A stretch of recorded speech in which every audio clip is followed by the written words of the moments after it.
Hello everyone, session 10 of mark ERP में आप सभी का स्वागत है। प्रीवियस सेशंस में हमने सीखा था अकाउंटिंग का प्रोसेस, उसके साथ जनरल एंट्रीज, ये सारी चीज़ें हमने डिस्कस किया था प्रीवियस क्लास में। आज जो हम देखने जा रहे हैं वो अकाउंटिंग प्रोसेस देखने जा रहे हैं, किस तरीके से हम मैनुअल अकाउंटिंग में अकाउंटिंग का प्रोसेस फॉलो करते हैं, किस तरीके से जनरल एंट्रीज बनाते हैं, कैसे जनरल एंट्रीज के बाद हम उसके लेजर की पोस्टिंग करते हैं, लेजर के पोस्टिंग के बाद हम किस तरीके से ट्रायल बैलेंस बनाते हैं और trading and profit and loss कैसे बनाते हैं और बैलेंस शीट कैसे बनाते हैं। तो ये सारी चीज़ें आज हम देखेंगे। उसके साथ जानेंगे कि ये लेजर पोस्टिंग क्यों करते हैं, ट्रायल बैलेंस क्या होता है, इसका क्या इफेक्ट होता है, ट्रेडिंग अकाउंट क्या बताता है, प्रॉफिट एंड लॉस अकाउंट क्या बताता है आपके बिजनेस के बारे में, और बैलेंस शीट क्या बताती है।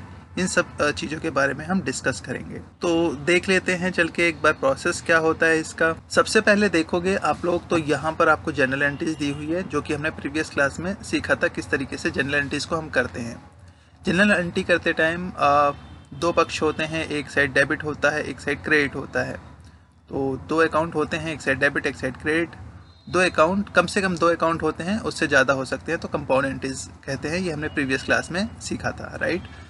तो ये तो जनरल एंट्रीज हो गई, ये हमने कैसे करते हैं ये तो आप लोगों ने जान ही लिया है, किस तरीके से जनरल एंट्रीज को हम करते हैं, कैसे डेबिट करना है, कैसे क्रेडिट करना है, ये हमने गोल्डन रूल लगा के सीखा था।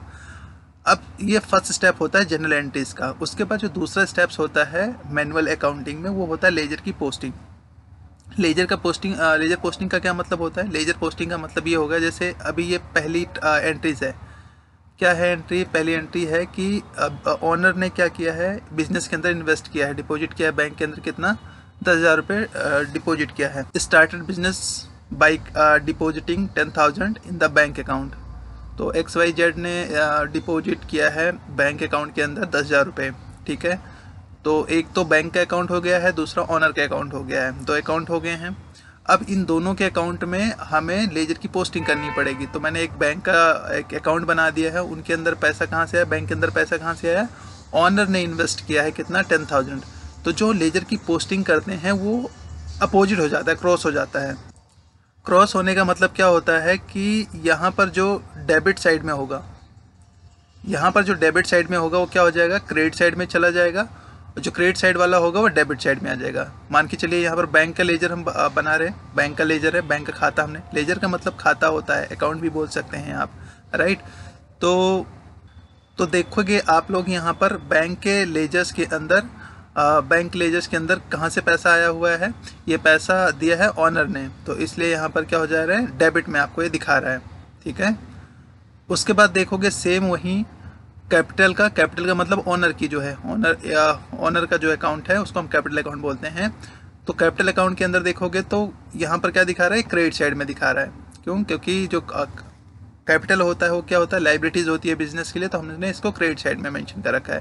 तो मतलब इसका अपोजिट होकर जो है क्रॉस एक तरीके से होता है आपका ये, जो कि लेजर की पोस्टिंग होती है। ऐसे एक एग्जाम्पल और देख लेते हैं हम किस तरीके से जो है लेजर की पोस्टिंग करते हैं। ये सब आपको कंप्यूटराइज अकाउंटिंग करने की ज़रूरत, कंप्यूटराइज अकाउंटिंग जब आप करते हो तो उसमें करने की ज़रूरत नहीं पड़ती है। ये बस मैं एक समझने के लिए मैं बता रहा हूँ किस तरीके से मैनुअल अकाउंटिंग होती है और कितना टाइम लगता है उसके अंदर। और फिर जाकर आप ट्रायल बैलेंस बनाते हैं, प्रॉफिट एंड लॉस बनाते हैं और फिर बैलेंस शीट बनाते हैं। तो जो लेजर की पोस्टिंग होती है वो आपको अगर पर्टिकुलर देखना हो, इसका मकसद क्या होता है बनाने का बैंक का लेजर, कि अगर आपको देखना हो कि बैंक अकाउंट के अंदर कितना पैसा है टोटल, तो वो आप बैंक अकाउंट के अंदर ही जाकर देख पाएंगे। अगर क्योंकि जितने भी ट्रांजेक्शन्स बैंक से रिलेटेड होंगे वो किसके अंदर आएंगे, लेजर के पोस्टिंग के थ्रू आप जो है बैंक लेजर के अंदर वो सारी की सारी चीज़ें आप डिफाइन करेंगे। ऐसे ही कैपिटल अकाउंट का देखेंगे, जितनी भी ट्रांजेक्शन्स कैपिटल अकाउंट के अंदर हुई होंगी, मान के चलिए बैंक से पैसा आया हुआ है या कहीं और से पैसा आया होता, तो मैं कैपिटल अकाउंट के अंदर यहाँ पर डिफाइन कर देता, उसकी पोस्टिंग यहाँ कैपिटल अकाउंट के अंदर हो जाती। ऐसी परचेज का लेजर है, कितने क्रेडिटर से आपने परचेज किया है उसका पोस्टिंग आप यहाँ पर कर देते। इसी तरीके से क्रेडिटर्स का लेजर है, क्रेडिटर्स का मतलब जिनसे हम उधार में सामान खरीदते हैं, तो क्या क्या उनसे उधार में सामान खरीदा है, कितना अमाउंट पे करना है। ये हमने उधार में सामान खरीदा था, कितने का, 500 का सामान खरीदा था हमने, ठीक है। ये यहाँ पर देखोगे तो 500 का सामान खरीदा था, बाद में हमने उनको पेमेंट किया है, क्रेडिटर्स को कितना पेमेंट किया है, 100 रुपये पेमेंट किया। तो यहाँ पर देखो उसकी पोस्टिंग कैसे हुई है क्रेडिटर्स के अकाउंट की। 500 रुपये का हमने परचेज़ किया था, उसके बाद हमने क्या किया है 100 रुपये की पेमेंट किया है। तो टोटल यहाँ पर बैलेंस में क्या दिखा रहा है 500 पहले था, फिर हमने 100 रुपये पे कर दिया तो कितना बचा 400। इसी तरीके से हम लेजर की पोस्टिंग करते हैं, ताकि अगर मुझे देखना हो पर्टिकुलर लेजर का कितना बैलेंस है तो वो आप लेजर के थ्रू देख सकते हैं। ये सॉफ्टवेयर के अंदर बनाने की ज़रूरत नहीं होती है, ये ऑटोमेटिक सारा कुछ होता है। आपको केवल जनरल एंट्री पास करने की ज़रूरत होती है। तो पहला स्टेप जनरल एंट्रीज होती है, दूसरा होता है लेजर की पोस्टिंग। क्यों करते हैं? क्योंकि हमें बैलेंस देखना होता है, इस पॉइंट ऑफ व्यू से भी करते हैं। अब इसके बाद क्या होता है, हमारा अगला ट्रायल बैलेंस बनता है। यहाँ पर देखोगे तो कुछ लेजर्स और थे, तो हमने उसकी भी यहाँ पर पोस्टिंग की है। अब उसके बाद जो बनता है ट्रायल बैलेंस बनता है। ट्रायल बैलेंस का मतलब क्या हुआ कि बैंक अकाउंट में टोटल कितना अमाउंट था, पहले 10,000 था, तो वो आप इस तरीके से डिफाइन कर देंगे। अब देखोगे यहाँ पर जो ट्रायल बैलेंस हम बनाते हैं, इसका डेबिट और क्रेडिट साइड इक्वल होना चाहिए। इसका डेबिट और क्रेडिट साइड इक्वल होना चाहिए। अगर इक्वल नहीं है तो इसका मतलब क्या होता है कि आपने जो लेजर की पोस्टिंग की है वो कहीं ना कहीं गलत है, या तो जर्नल एंट्रीज गलत है आपकी। ठीक है, तो ट्रायल बैलेंस आपका अकाउंटिंग चेक करता है कि सही है या नहीं है। उसके बाद हम जो बनाते हैं, क्या बनाते हैं, trading account and profit and loss account बनाते हैं। ठीक है, trading and profit and loss क्या दिखाता है? देखो, ट्रेडिंग अकाउंट ये बताता है कि जो आपने परचेज किया है और आपने सेल किया है, ठीक है, उसमें आपका ग्रॉस प्रॉफिट कितना निकल के आ रहा है। ग्रॉस प्रॉफिट ये बताता है। ट्रेडिंग अकाउंट क्या बताता है? ग्रॉस प्रॉफिट बताता है। ठीक है, इसमें सेल और परचेज दिखाता है, इसमें आपके एक्सपेंसेस को नहीं दिखाता है। अब देखोगे तो जब प्रॉफिट एंड लॉस बनाते हैं, यहाँ पर नीचे प्रॉफिट एंड लॉस है। प्रॉफिट एंड लॉस में क्या दिखाता है आपका? देखो, डेबिट साइड में क्या आता है आपका? डेबिट साइड में आता है आपके परचेज आते हैं। मैंने दोनों एक ही में बना दिया, trading and profit and loss एक ही में बना दिया है। तो यहाँ पर देखोगे तो यहाँ तक आपका जो है ट्रेडिंग अकाउंट है, और रेंट अकाउंट जो है ये पीएनएल के अंदर आ गया। पीएनएल के अंदर हमने डिफाइन कर दिया है ये क्या है, एक्सपेंस आपका रेंट पेड है। तो डेबिट साइड में एक्सपेंसेस आते हैं आपके, और क्रेडिट साइड में आपके इनकम्स आते हैं। तो हमने ये देखोगे तो यहाँ पर आपका ग्रॉस प्रॉफिट, एक बार दोबारा देख लो ग्रॉस प्रॉफिट क्या है। इधर देखोगे तो सेल आ गया है, आपकी सेल कितने का किया है 2000 का, परचेज कितने का किया है 5000 का किया है। तो टोटल जो फिगर आ रहा है कितने का आ रहा है 1500 का ग्रॉस प्रॉफिट दिखा रहा है आपका। ठीक है, अब इसके बाद हमने ग्रॉस प्रॉफिट कैरी फॉरवर्ड कर दिया है। उसके बाद एक्सपेंसेस कितने हुए हैं, एक्सपेंसेस कल रेंट पे किया है अभी इसमें, तो 200 का रेंट पेड दिखा रहा है। हमें कमीशन भी हमने रिसीव किया था, तो 1500 का इनकम आपको यहाँ पर क्रेडिट साइड में दिखा रहा है। ठीक है, तो ये सारी चीज़ें हमने कहाँ से उठाई थी, ये हमने यहाँ से ट्रायल बैलेंस से उठा लिया था मैंने सारा। ठीक है, तो कुछ इस तरीके से बनता है आपका। तो आपका trading and profit and loss क्या दिखाता है? ट्रेडिंग अकाउंट आपका ग्रॉस प्रॉफिट दिखाता है, और नेट प्रॉफिट जो है आपका प्रॉफिट एंड लॉस दिखाता है कि आपका जो बिजनेस है वो प्रॉफिट में चल रहा है या लॉस में चल रहा है।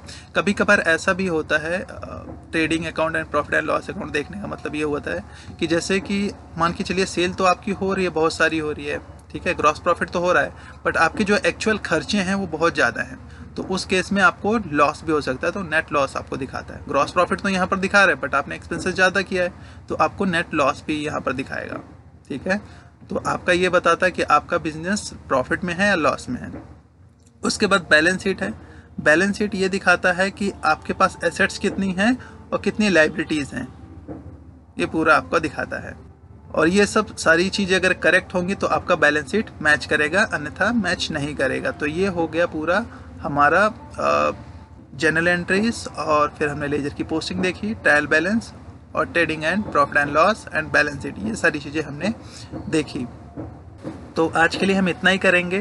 मुझे ये दिखाने का मकसद ये था कि आप लोगों को जो प्रोसेस मैनुअल करना होता है, ये सारी चीज़ें मैनुअली कैसे करते हैं, ये बस दिखाना था आप लोगों को। बाकी सॉफ्टवेयर में इसकी ज़रूरत नहीं पड़ती है इन सारी चीज़ों की। आपको केवल जनरल एंट्री पास करनी होती है, एंट्री पास करनी होती है, ये सारी चीज़ें ऑटोमेटिक बनती है, आपको कहीं पर कुछ करने की ज़रूरत नहीं पड़ेगी।